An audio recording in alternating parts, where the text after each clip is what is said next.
जय सनातन धर्म की। प्रिय सनातनियों, आप सभी का स्वागत है हमारे इस कार्यक्रम में। सनातनियों, अब हम सनातन के उस लेवल को समझने की कोशिश कर रहे हैं जो इस आध्यात्मिक ज्ञान की आगे की सीढ़ी है। यानी मैंने आपसे कहा था कि अभी तक तो मैं केवल आपसे सनातन की चर्चा कर रहा हूं। इसके आगे के लेवल की बात मैं आप लोगों से जरूर करूंगा और पीएचडी लेवल तक की बात मुझे आप लोगों से करनी है। ऐसे में अब जरा हमारे सनातन के विज्ञान को हम दूसरे पैरामीटर पर जब देखने की कोशिश करते हैं तो आपको ये धरती, ये संसार, आपका जीवन और आपके जीवन की गति पहले से ज्यादा बेहतर तरीके से समझ आएगी। इसलिए आज का वीडियो बहुत ही महत्वपूर्ण है और आपके जीवन के तमाम प्रश्नों का ये उत्तर भी है। सनातन एक छोटी सी चर्चा करते हैं पहले इस धरती की।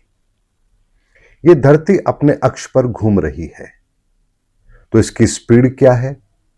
यानी धरती जो अपनी जगह पर घूम रही है, जो एक चक्कर वो एक दिन का लगाती है, उसकी स्पीड है 1670 किलोमीटर प्रति घंटे की रफ्तार।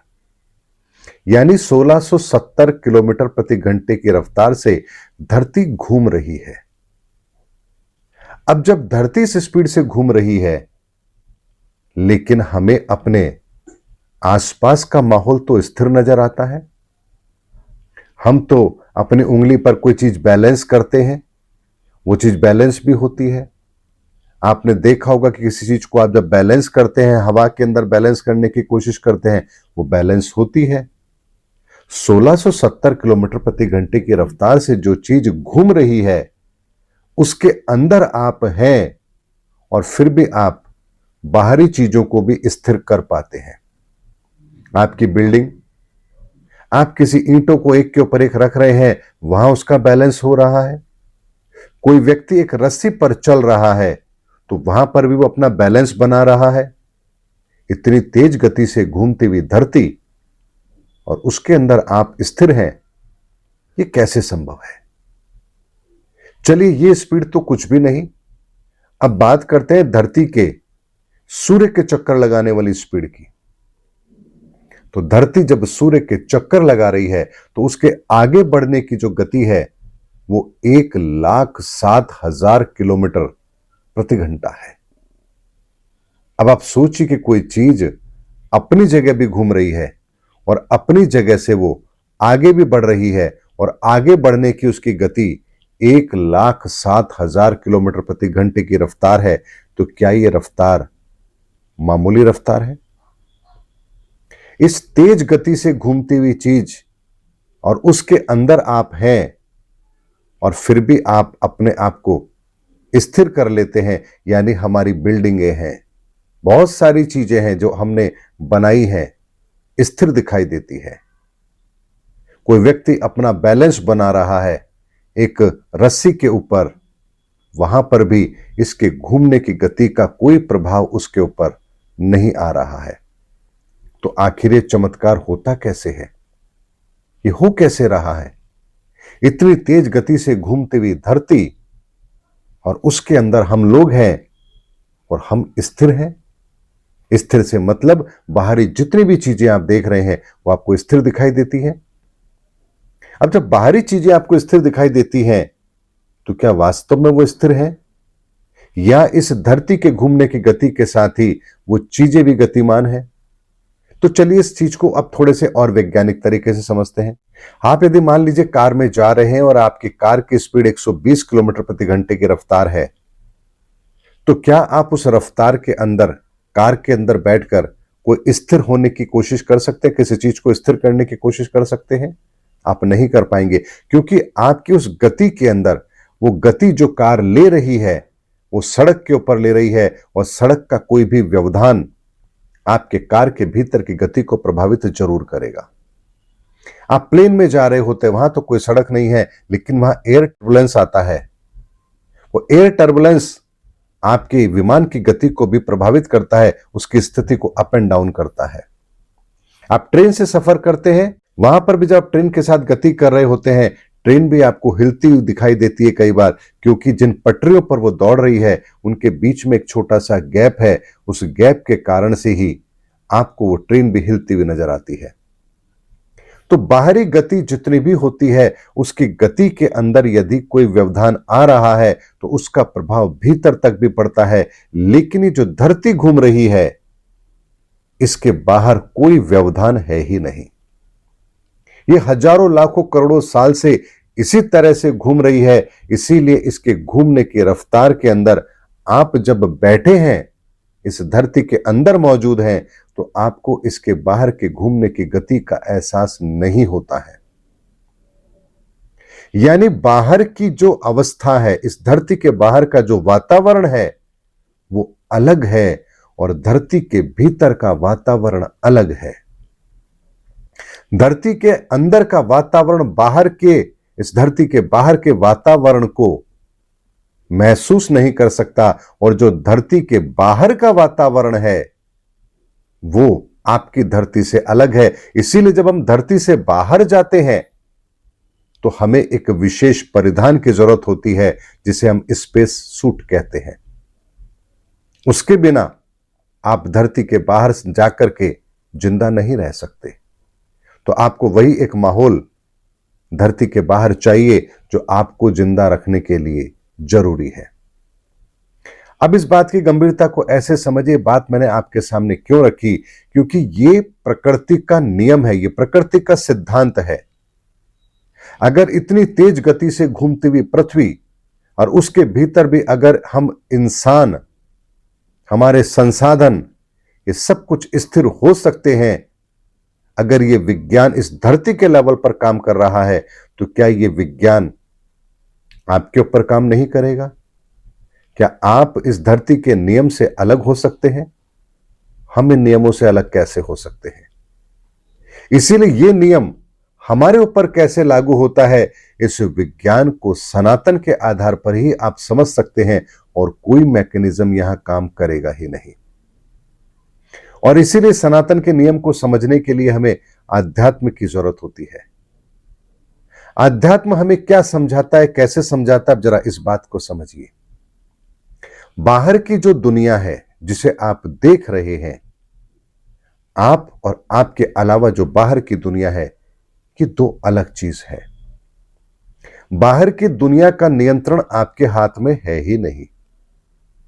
बेशक आप अपने शहर में रहते हैं, अपने घर से ऑफिस रोज उसी रास्ते से जाते हैं, लेकिन क्या आप उस रास्ते में आने वाले दृश्यों को अपने आधार पर व्यवस्थित कर सकते हैं? यानी मैं जब निकलूं तो मुझे यहां इतने ही लोग दिखने चाहिए, इतनी ही कारें दिखनी चाहिए, यही कारें दिखनी चाहिए, इसी तरह का माहौल होना चाहिए, ट्रैफिक भी मेरी कंट्रोल में हो, हर चीज मेरी व्यवस्था के अनुसार हो, जो मैं चाहता हूं वही मुझे रोड पर दिखे। क्या ऐसा आप कर सकते हैं? क्या आप ये तय कर सकते हैं कि सड़क पर कौन आपके सामने आए, किस समय पर कौन सी गाड़ी आपके पास से गुजरे, कौन व्यक्ति आपको क्रॉस करके निकले, सड़क पर आपको कितने लोग मिले, कैसे मिले, कौन से वाहन मिले, किस तरह की व्यवस्था मिले? क्या ये आप तय कर सकते हैं? आप नहीं कर सकते। यानी आपके अलावा जितनी भी बाहरी दुनिया है, इसका कोई भी कंट्रोल आपके पास है ही नहीं। तो बाहर की जितनी भी दुनिया आप देख रहे हैं, ये अनियंत्रित है, ये आपके नियंत्रण में नहीं है। यहां तक कि आप अपने घर के अंदर रहते हैं, आपके घर के अंदर भी अगर 4 सदस्य हैं, तो चारों सदस्य सुबह कितने बजे उठेंगे, उठने के बाद उनका अगला एक्शन क्या होगा, वो आपसे क्या शब्द कहेंगे, किस शब्द का आप क्या अर्थ निकालेंगे, उसको क्या जवाब देंगे, आज क्या होगा, कितने बजे कौन आएगा, किससे मिलेंगे, घर में क्या माहौल रहेगा, क्या परिस्थिति रहेगी, आप एक भी चीज को कंट्रोल नहीं कर सकते।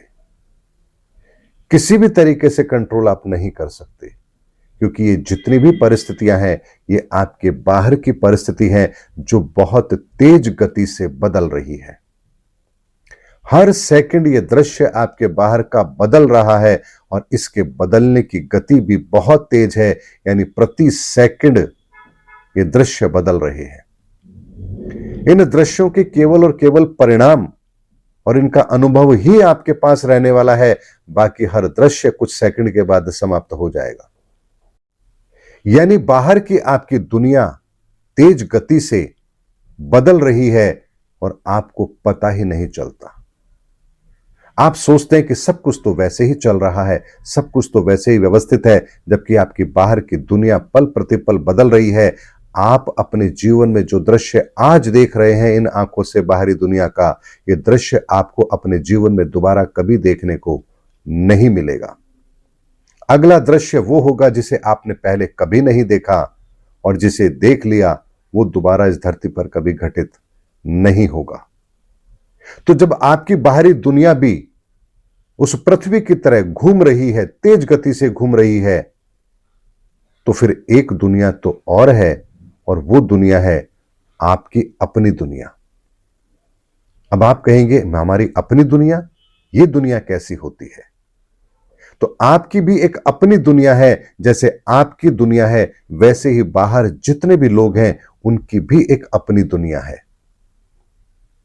आपकी बुद्धि आपके साथ रहती है, आपका ज्ञान आपके साथ रहता है, आपकी आंखें, आपकी सोच विचार, आपकी इच्छाएं, आपकी तृष्णाएं, आपका क्रोध, आपकी काम वासना, हर चीज तो आपके साथ रहती है।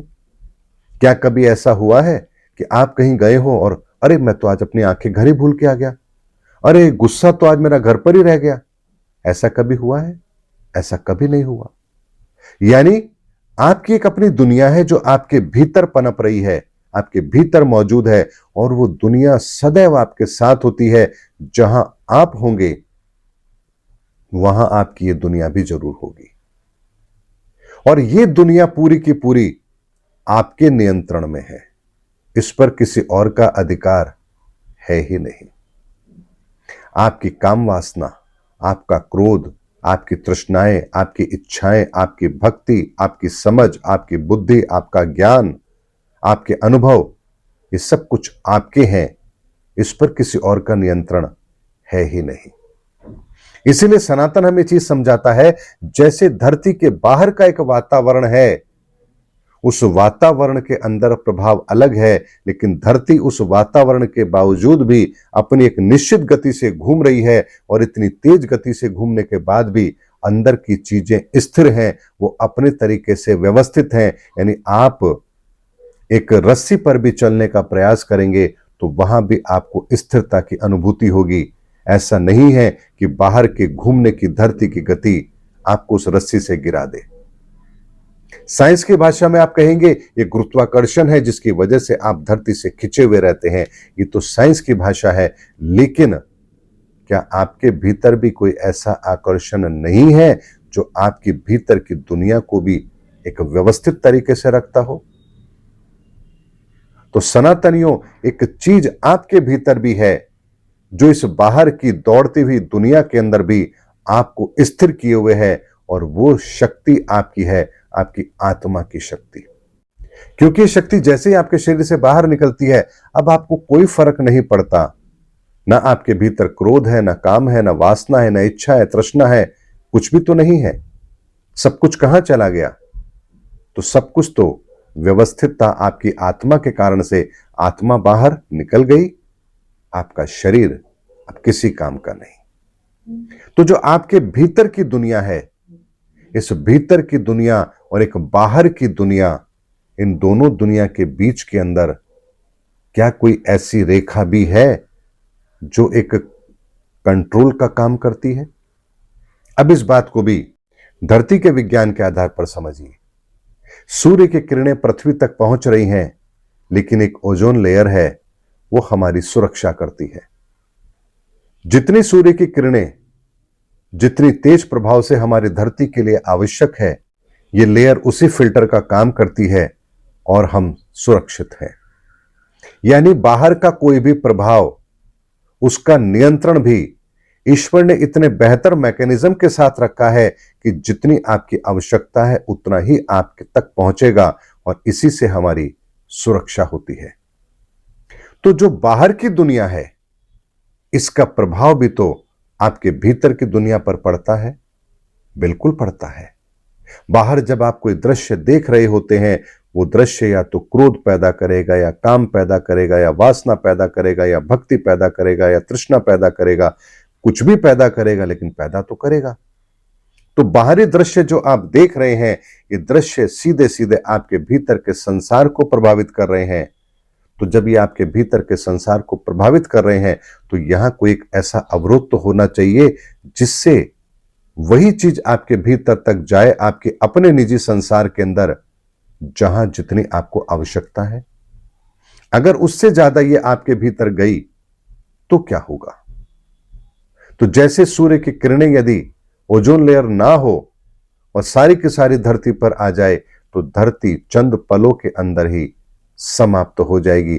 ठीक इसी तरीके से बाहरी दुनिया का जितना भी प्रभाव आपके भीतर के संसार पर पड़ रहा है, अगर ये अनियंत्रित है तो आपके भीतर की दुनिया भी फिर तबाह होना निश्चित है।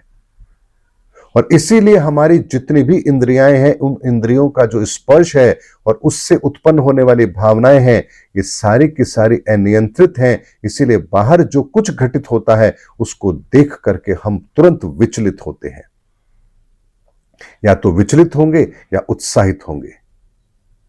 यानी हमने ये चीज सीखी ही नहीं है कि जो बाहर की दुनिया बदल रही है, पल प्रतिपल बदल रही है, तो हमारे भीतर तो स्थिरता होनी चाहिए। जैसे धरती के भीतर भी स्थिरता है, वैसे ही हमारे भीतर भी तो हमारे इस अपने निजी संसार के अंदर स्थिरता होनी चाहिए।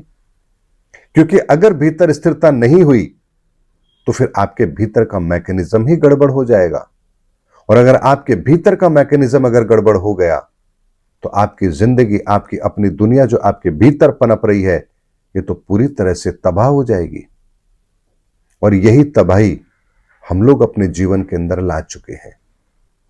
क्योंकि बाहर जो कुछ हम देख रहे हैं वो सारे के सारे दृश्य हमारे अनियंत्रित तौर पर हमारे भीतर में ऐसी ऊर्जाओं को पैदा कर रहे हैं जो हमारे अंदर के संसार को अव्यवस्थित कर रही है। और इसी का समाधान हमें सनातन के अंदर दिया गया और कहा गया, स्वयं को स्थिर करो। अब जो भी तेज गति से चीज मूव कर रही है, उसके अंदर दो तीन चीजें ऐसी हैं जो आपकी सबसे ज्यादा प्रभावित होती हैं। एक होते हैं आपके विचार, ये बहुत तेज गति से ट्रैवल करते हैं। एक होता है आपका मन, जो उन विचारों को ट्रैवल करवाता है। और एक होती है हमारी बुद्धि, जो हमें सोचने समझने की ताकत देती है। इन तीनों की क्षमताएं बहुत ज्यादा है।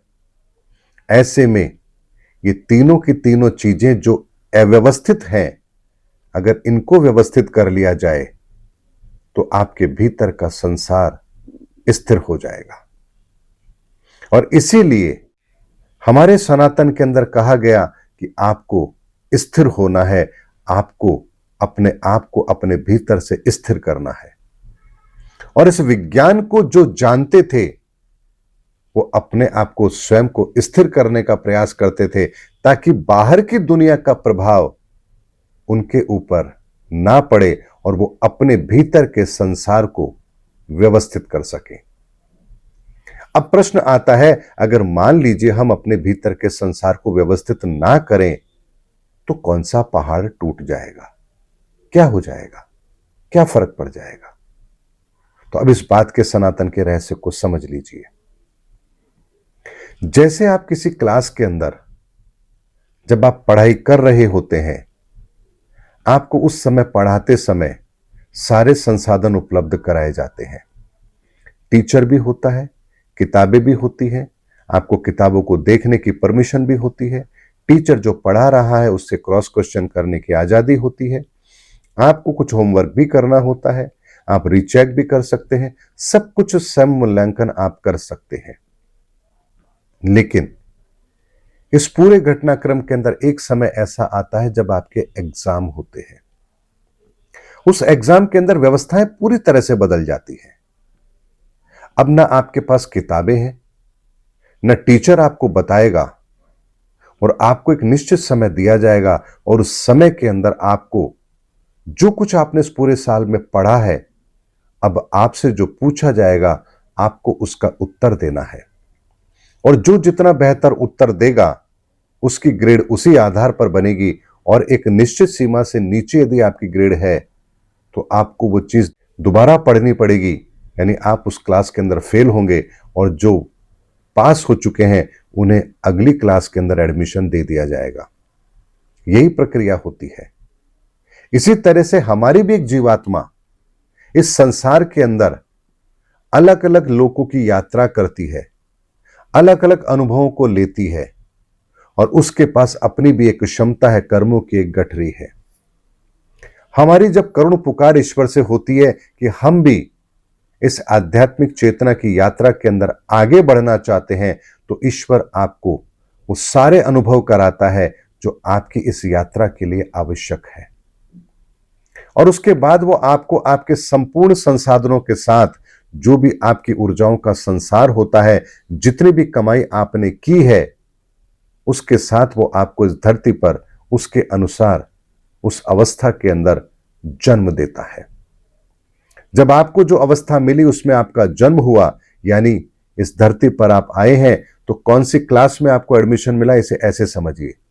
कोई 12th क्लास में है, कोई 1st क्लास में है, तो 12th क्लास वाले के साथ अलग तरह का बिहेव हो रहा है स्कूल के अंदर, और जो प्राइमरी क्लास में है उसके साथ अलग तरह का व्यवहार हो रहा है। ठीक इसी तरह से हम इस धरती पर आते हैं तो हमारी भी एक अपनी कैटेगरी है। अगर हमारे पास में ऊर्जाओं का संसार बहुत छोटा है तो हम एक सामान्य कैटेगरी में होते हैं, और यदि हमारी ऊर्जाओं का संसार बहुत व्यवस्थित है तो हम एक बहुत उच्च घराने के अंदर बहुत संपन्न परिवार में पैदा होते हैं।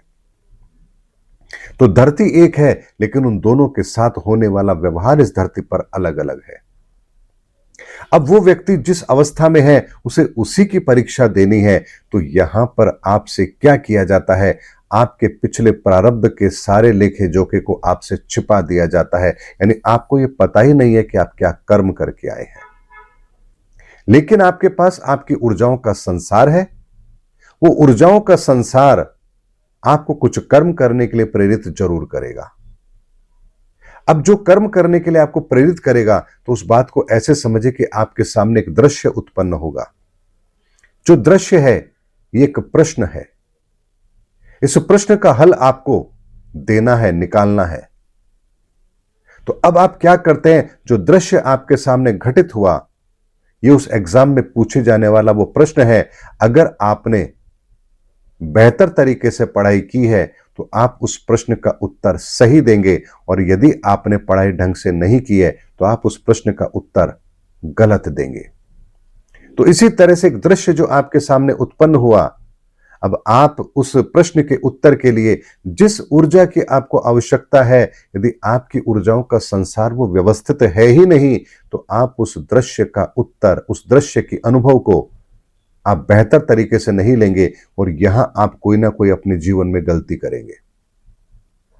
और जैसे ही आप गलती करेंगे, आपके मार्क्स को काट दिया जाएगा। जो ऊर्जाओं का संसार आपका व्यवस्थित है, जब आपके सामने वैसा दृश्य उत्पन्न होता है, आप उसको बहुत बेहतर तरीके से हैंडल करते हैं, आप उसमें पास होते हैं, आपको कुछ मार्क्स मिलते हैं, और एंड ऑफ द डे जब आप ये पूरी जिंदगी को जी चुके होते हैं, ये आपके उस परीक्षा के समय का एक समय सीमा है। जैसे एग्जाम की भी एक लिमिट होती है कि 3 घंटे का एग्जाम है, 1 घंटे का एग्जाम है, 2 घंटे का एग्जाम है, या आधे घंटे का एग्जाम है, उसी तरह से आपके भी एग्जाम का एक समय निर्धारित होता है कि आपको आपके जीवन के प्रश्नों का उत्तर 20 साल में देना है, 50 साल में देना है, 70 साल में देना है, 80 साल में देना है। जैसे आपकी ऊर्जाओं का संसार होगा, उसी के अनुसार आपके सामने दृश्य उत्पन्न होगा। जो दृश्य उत्पन्न होगा, ये आपके जीवन का प्रश्न है, और इस प्रश्न का उत्तर आपको देना है। लेकिन आप उत्तर तब दे पाएंगे जब आप उस ऊर्जा के संसार को बेहतर रखे हुए हैं। और यही कारण होता है कि जब व्यक्ति को उसके जीवन के अंदर एक परिस्थिति दी जाती है, ईश्वर के द्वारा एक दृश्य दिया जाता है, और मान लीजिए वो दृश्य सूर्य की ऊर्जा से उत्पन्न हुआ है, और आपने अपने जीवन के अंदर सूर्य की ऊर्जाओं को ही खराब किया हुआ है, तो आप उस दृश्य के सामने अपने आप को असहज महसूस करेंगे। आपको ये पता ही नहीं होगा कि मुझे इस समय पर रिप्लाई क्या करना चाहिए, और आप उस दृश्य को देखकर, यानी आप अपने जीवन में घटित होने वाली उस घटना को देखकर विचलित होंगे। और जो ये विचलित आप हुए हैं, यही आपने अपने जीवन के अंदर एक अच्छी अनुभूति को खत्म कर लिया, क्योंकि यहां आप यदि उसका उत्तर सही ढंग से देते तो आपको मार्क्स मिलते, और आपने चूंकि यहां उत्तर ढंग से नहीं दिया तो आपको वहां नंबर नहीं मिले, आपके नंबर कट गए। और यही सुखों दुखों का खेल होता है। इसीलिए जो दृश्य आपके सामने उत्पन्न हुआ है, यह दृश्य ईश्वर के द्वारा है, क्योंकि यह दृश्य जो उत्पन्न हुआ है इस पर आपका नियंत्रण है ही नहीं। आप कहीं सड़क पर जा रहे हैं, अचानक कोई आकर आपकी कार से टकराया, वो दृश्य आपने नहीं चाहा था, लेकिन वो दृश्य जो घटित हुआ, अब उसमें आप क्या रिप्लाई करेंगे? अगर आपकी ऊर्जाओं का संसार व्यवस्थित है, क्योंकि घटना जो हुई है ये मंगल के कारण से हुई है, अगर आपके मंगल का संसार व्यवस्थित है तो आप उस घटना के अंदर जो परिस्थिति उत्पन्न हुई है उससे तुरंत अपने आप को कैसे बाहर निकाले, आप उस पर कार्य करेंगे। लेकिन अगर आपकी ऊर्जाओं के संसार में मंगल की ऊर्जा अव्यवस्थित है तो आप वहां एग्रेसिव हो जाएंगे और आप तत्काल ऐसा रिएक्शन देंगे जो समस्या को और बढ़ा देगा। सनातनी और सनातन का वो विज्ञान है जिसको मैंने आपके सामने सरलतम शब्दों में रखा है, क्योंकि इस धरती पर जो नियम लागू होता है वो सब पर लागू होता है, और इसीलिए कहा गया कि सनातन सब जगह है, सनातन का नियम सब जगह लागू होता है। तो एक धरती पर जो घूम रही है, अगर उस पर भी सनातन का नियम लागू हो रहा है तो आपके भीतर भी तो एक संसार है, उस संसार पर भी सनातन का नियम लागू हो रहा है। और किस तरह से हो रहा है यही मैंने आपको बताया है। इसीलिए बाहर की दुनिया, जितनी भी दुनिया आप देख रहे हैं, इस पर आपका नियंत्रण है ही नहीं। इसलिए जो व्यक्ति इन बाहरी चीजों से जितना कम प्रभावित होगा उसके भीतर का संसार उतना ही ज्यादा व्यवस्थित होगा। और यही कारण है कि भगवान राम के भीतर का संसार, क्योंकि वो तो स्वयं भगवान है, इसलिए उनके भीतर का संसार तो इतना बेहतर व्यवस्थित होगा जिसके बारे में हम क्या कहें। तो जब बाहर दृश्य उत्पन्न हुआ कि मां ने उनके लिए वनवास मांगा है, तो चूंकि उनकी ऊर्जाओं का संसार भीतर का तो बेहतर है, तो उन्होंने उस प्रश्न का उत्तर कितने बेहतर तरीके से दिया कि रघुकुल रीत सदा चली आई, प्राण जाए पर वचन न जाए। ये उनका उस प्रश्न का उत्तर था। तो प्रश्न का उत्तर सही है तो मार्क्स तो मिलेंगे ही मिलेंगे। इसीलिए सनातनियों, आपके जीवन में जो कुछ घटना घटित हो रही है ये एक प्रश्न है। आपके भीतर की ऊर्जाओं का जो संसार है उसके लेवल पर आपको एक पोजीशन मिली है।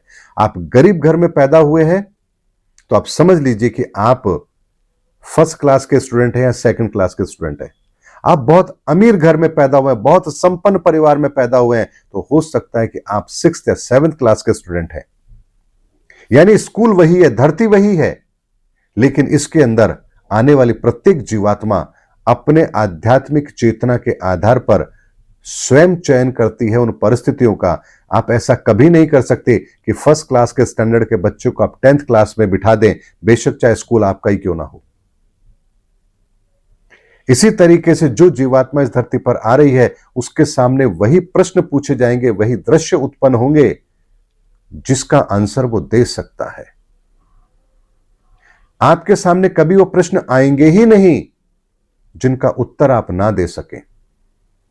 इसको ऐसे समझिए कि अगर फर्स्ट क्लास का स्टैंडर्ड है आपका, तो आपसे प्रश्न उसी लेवल कर पूछे जाएंगे, आपसे कभी भी अलग लेवल के प्रश्न नहीं पूछे जाएंगे। पाकिस्तान के साथ हमें कैसे संबंध रखने हैं, क्या इस प्रश्न का उत्तर आपसे कुदरत ने लिया है? लेकिन इस प्रश्न का उत्तर किससे लिया जा रहा है? मोदी जी से लिया जा रहा है, क्योंकि वो उसी क्लास का एग्जाम दे रहे हैं। लेकिन आपसे अलग लेवल का प्रश्न पूछा जाता है। आप किसी कंपनी में काम कर रहे हैं, आपकी नौकरी सुरक्षित है या नहीं है, या आपको जो माहौल मिला है उसमें आप क्या जवाब देंगे? आपके सामने उसी लेवल का प्रश्न होगा। लेकिन आपकी उस कंपनी का मालिक, उसके सामने प्रश्न अलग है कि इस कंपनी को वो कैसे चलाएगा, कर्जे से बाहर कैसे निकालेगा, अपने एम्प्लॉइज को सैलरी कैसे देगा। तो उसके सामने प्रश्न अलग है, उसे उस लेवल पर उत्तर देना है।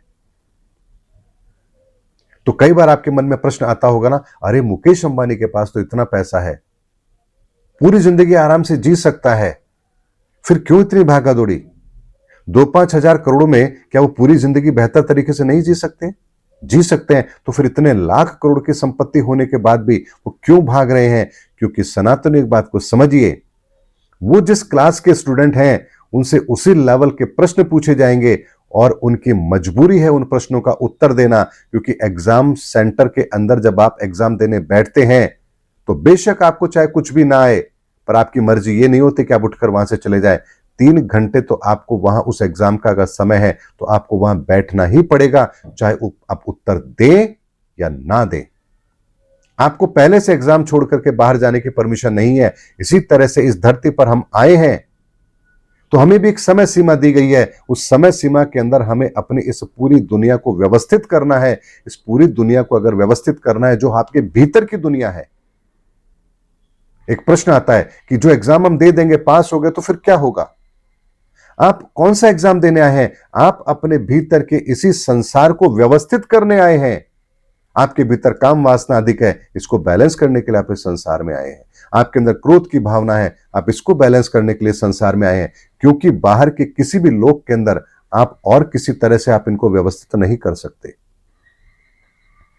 इसीलिए सनातनियों, समय समय पर हमारी जो परीक्षाएं होती हैं इस धरती पर भी, वो इसीलिए होती हैं ताकि हम एक बेहतर उत्तर के साथ इस परीक्षा को पास कर सकें। और जब ये जीवात्मा अपना ये धरती पर अपना रोल प्ले करके जाए, मृत्यु का वर्ण करे, तो उसके बाद इस जीवात्मा के पास वो पूंजी हो जो पूंजी उसको फिर आगे अगले गति के अंदर एक श्रेष्ठ परिणाम की प्राप्ति कराए।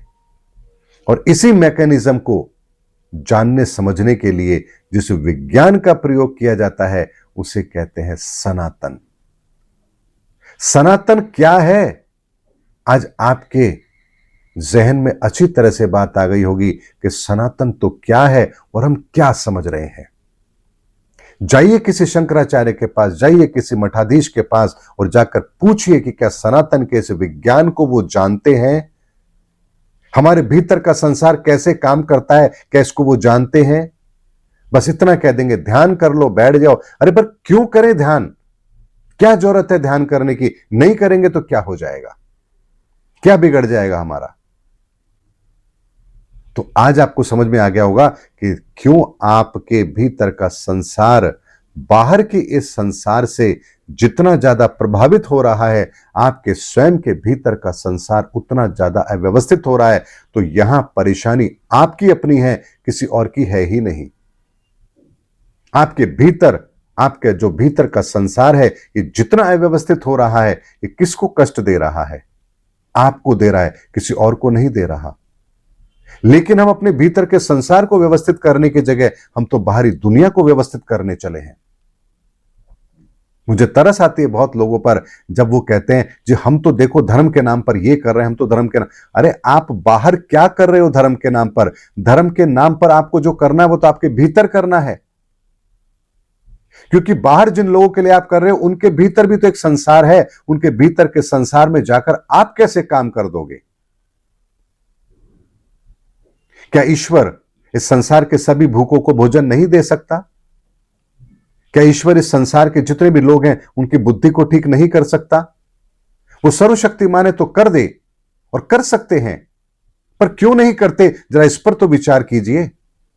हम प्रकृति के नियमों को भूलकर हम सोचते हैं हम बड़े दानवीर हो गए, देखो हम कितने गरीबों को भोजन करा रहे हैं, देखो हम कितने लोगों की मदद कर रहे हैं। अरे उनके जीवन में वो कष्ट है तो उनके भीतर के उस संसार के अव्यवस्थित होने के कारण से है। इसलिए उनके भीतर के संसार को व्यवस्थित करने का वो रास्ता उनको दीजिए ताकि उनकी गति सुधर जाए। और एक बार उनकी गति सुधर गई तो जन्म जन्मांतर तक वो इन कष्टों से मुक्त हो जाएंगे। आपके एक दिन के भोजन से वो उस परिस्थिति से बाहर नहीं निकलेंगे, लेकिन आपने उसको अगर उसके भीतर के संसार को व्यवस्थित करने का अगर मार्ग दे दिया तो वो जन्म जन्मांतर तक सदैव आपका ऋणी रहेगा, क्योंकि आपके द्वारा उसे उस मार्ग की प्राप्ति हुई है। और ये कार्य जब आप कर रहे हैं तब आप क्या कर रहे हैं इस बात को भी समझिए। जैसे उस स्कूल से पढ़ा हुआ बच्चा बहुत अच्छा पढ़ रहा है और एक दिन उसी स्कूल में टीचर बन जाता है, इसी तरीके से आपकी भीतर की ऊर्जाओं का संसार जब बेहतर हो जाता है तो एक दिन वही आपकी जीवात्मा अवतार लेकर के इस धरा पर आकर के दूसरों को मार्गदर्शन देने का काम करती है। और इसे कहते हैं अवतारवाद का कॉन्सेप्ट। अवतार जो लेते हैं वो हमसे अलग नहीं होते हैं, देवी देवता हमसे अलग नहीं होते हैं। हम मनुष्यों के द्वारा ही जो लोग श्रेष्ठ कर्म करते हैं, इस मनुष्य योनि में जो लोग आकर श्रेष्ठ कर्म करते हैं, उनके श्रेष्ठ कर्मों की गति ही उन्हें देवता बनाती है, उन्हें अवतार के रूप में इस धरा पर आने के लिए व्यवस्थित करती है। इसीलिए सनातनियों इस बात को समझिए, ये सनातन का विज्ञान इतना महान विज्ञान है जो इस धरती की समस्त समस्याओं को समाप्त करने की ताकत रखता है। इसलिए इस प्रकृति के अंदर जो कुछ भी है वो यूं ही नहीं है, उसका कहां कैसे संबंध बन रहा है, हर चीज इतनी साइंटिफिक है कि यदि आप इसको अध्यात्म के रास्ते से समझेंगे, सनातन के रास्ते से समझेंगे, तो आपको हकीकत समझ आएगी। लेकिन अगर विज्ञान के रास्ते से समझेंगे तो आप इसको जान तो पाएंगे लेकिन समझ नहीं पाएंगे। जानने और समझने में फर्क होता है। जानकारी आपको किसी चीज की है, लेकिन अगर समझ नहीं है तो आप उसका बेहतर उपयोग नहीं कर पाएंगे। जैसे मैं आपको बताता हूं, आप ये जानते हैं ये सौंफ है, ये काली मिर्च है, ये इलायची है, आप जानते हैं। लेकिन अगर आप समझते हैं तो आप क्या करेंगे, इस काली मिर्च का उपयोग कहां कहां हो सकता है, इस इलायची का प्रयोग कहां कहां हो सकता है, इसका स्वाद क्या है, ये किसके साथ मिलाने पर एक बेहतर स्वाद देगी, ये उसकी समझ है। तो समझ आपको बहुत आगे के स्टेज पर ले जाकर के कर्म करने के लिए प्रेरित करती है। इसीलिए विज्ञान हमें केवल और केवल जानकारी देता है। इसीलिए वहां जो कुछ भी इन्वेंशन होती है उसे हम कहते हैं रिसर्च, यानी दोबारा खोजा गया है। वो पहले भी था, लेकिन जो पहले था वो वहां क्यों था, इसे कहते हैं समझ। और इसी समझ को आपके भीतर लाने के लिए ही आपको इस ऊर्जाओं के संसार को समझना होता है। और इस ऊर्जाओं के संसार को समझते हैं तो आपको फिर जानकारी भी होती है और समझ भी होती है। इसलिए विज्ञान केवल आपको जानकारी देता है और आध्यात्म और सनातन आपको जानकारी के साथ समझ भी देता है। उम्मीद करता हूं सनातनियों, आज का जो ये सेशन है ये मैंने आप लोगों के लिए इसीलिए बनाया है ताकि जो संदेश आप तक पहुंचना चाहिए वो उसी तरह से पहुंचे और आप अपने जीवन को बेहतर गति दे सकें। इसीलिए जो कुछ भी ईश्वरीय संदेश होता है, सनातन का विज्ञान होता है, मैं आप लोगों के सामने सरलतम शब्दों में रखता हूं ताकि आप उसका लाभ अपने जीवन में ले सके। अब आज के सेशन के बाद में क्या आपके जीवन में कोई तकलीफ है, कोई परिस्थिति है, तो क्या आप उसको वैसे ही लेंगे जैसे आप पहले लेते थे?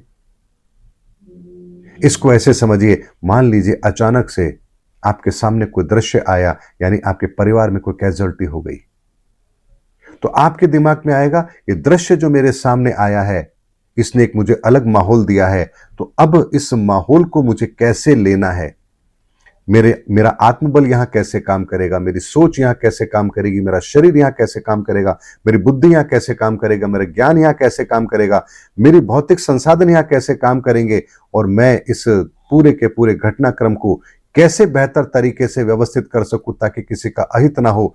यहां आपकी वो सातों ऊर्जाएं अब आपकी जैसी होंगी, आप उसको वैसे ही उस दृश्य को लेंगे और उसके अनुसार रिएक्ट करेंगे, और वही रिएक्ट आपको उस परिस्थिति के अंदर या तो उत्तीर्ण करेगा या अनुत्तीर्ण करेगा। इसीलिए सनातनियों, अपने आप को तैयार कीजिए। आपकी ये जीवात्मा यहां एक यात्रा पर आई है और इस यात्रा के अंदर कोई आपका साथी नहीं है, क्योंकि एग्जाम के अंदर कोई आपका साथी नहीं होता है। उम्मीद करता हूं सनातनियों, मेरा वीडियो आपको जरूर समझ आया होगा, अच्छा लगा होगा, और आप अपने जीवन में इसको धारण करने की भी कोशिश जरूर करेंगे, क्योंकि आपके भीतर का संसार आपका है, किसी और का नहीं है। इसीलिए मुझे भी स्वयं के भीतर के संसार को व्यवस्थित करने का आनंद मिलता है, और मैं कभी भी ये नहीं कहता कि आप भी ऐसा कीजिए। मैं तो केवल अपने अंदर के भीतर की व्यवस्थाओं को जो हो रही है उसको आपके सामने रख रहा हूं कि ऐसे होती है। आपको अच्छा लगे आप स्वीकार कीजिए, ना अच्छा लगे तो आप अपने भीतर की हलचल से प्रभावित तो हो ही रहे हैं।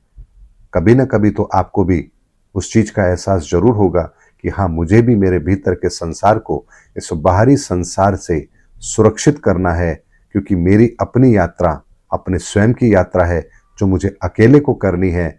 बाहरी दृश्य एक वो स्थिति है जो परीक्षा है, और इस परीक्षा के अंदर मुझे पास जरूर होना है। मिलेंगे अगले वीडियो के अंदर, तब तक के लिए जय सनातन धर्म की, जय धर्मयुग की, जय सनातन विश्व।